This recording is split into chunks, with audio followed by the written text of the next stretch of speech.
The 100th is a way to reflect on what's made the Speedway so special and the Indy 500 so special, but it's really an opportunity for us to think about what's that next 100 years look like. So it's a balancing act for us. We want to celebrate its history, but we also want to talk about the future. And I guess really what makes it so special is sort of that Hoosier pride that we all feel on race morning when Back Home Again in Indiana is sung and the command to start engines takes place and those 33 cars come down for the green flag. And whether you were born and raised here, whether you grew up here, or whether you just are in Indiana for the moment of the Indy 500, at that moment we're all Hoosiers, and I think that's the thing that makes the event so special. It's not an Indianapolis asset, it's a statewide asset, and that's part of the reason we're doing these tours. We want to get out and really thank the entire state of Indiana for making the Indy 500 what it is.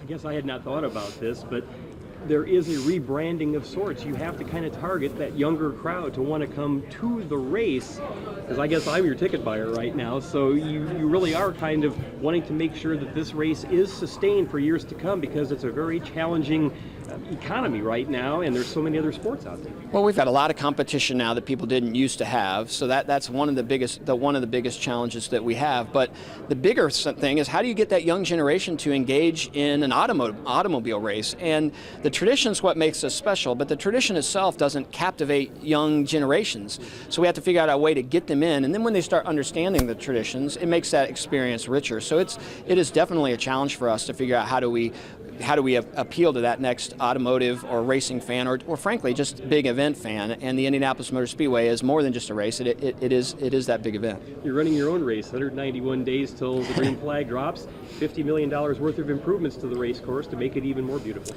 So 191 days, and in Indiana, we got some portion of those 191 days will be frozen and snow covered, so it's going to be hard to get things done. But that's the countdown for us. It's 191 days to race day.